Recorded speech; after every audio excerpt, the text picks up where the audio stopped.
ئێمە لە سرەی وەرگرتنی بنزینین لە یەکێک لە بنزیخانە حکوومیەکان ئەمە ئەو سرەیەیە کە دەچێتە نێو بنزیخانەکەەوە با پێکەوە دیمەنەکانی نێو بنزیخانەکە ببینیم بزانین ئەو قەرەباڵغی کە لە پێشوودا هەبوو تا چەند ماوەتەوە و وەرگرتنی بنزین لەلایەن هاوڵاتیانەوە چۆنە.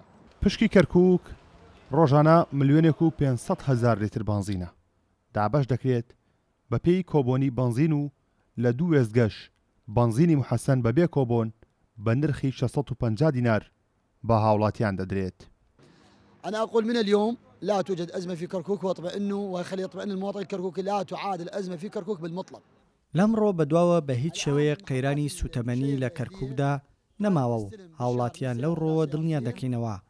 لە ئێستادا جگە لە ویزگە حکوومیەکان بنزین بۆ ویزگە ئەهلیەکان دابین دەکرێت بۆیە قەڵەباڵغی لە سەر ویزگەکان کەم بووتەوە و ئەمەش دوای ئەوە دێت کە ڕێوشێنی پێویستمان گردووەتە بەر کۆتایی بە گەندەڵی هێنراوە لە ویزگەکاندا لە ڕێگای کامێرەی چاودێریەوە بەدەداچوونی چڕ دەکەین بۆ کاری ویزگەکان لە هەر شوێنێک کێشە هەبێت دەست بەجێ چارەسەری دەکەین.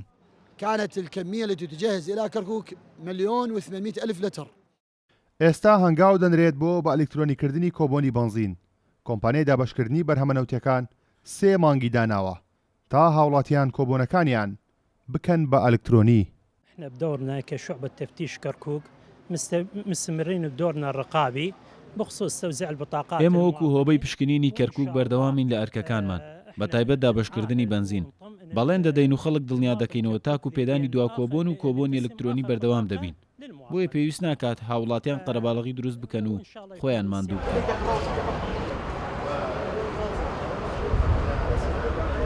زانیاریەکان و چۆنێتی وەرگرتنی بنزین لەم راپۆرتەدا باسکران ئەوەی ماوەتەوە کۆتا پەیامی بەڕێوەبەرایەتی دابەشکردنی بەرهەمەنەوتیەکانی کەرکووکاویژەوەیە هاوڵاتیان پەلە نەکەن لە وەرگرتنەوەی کارتی نوێی بنزین بۆ پێی ماوەی 3 مانگی تر درێژەی دەبێت و تاکو کۆتا هاوڵاتی و کارتە وەردەگرێت ئەمان درێژە بە دابەشکردن دەدەن.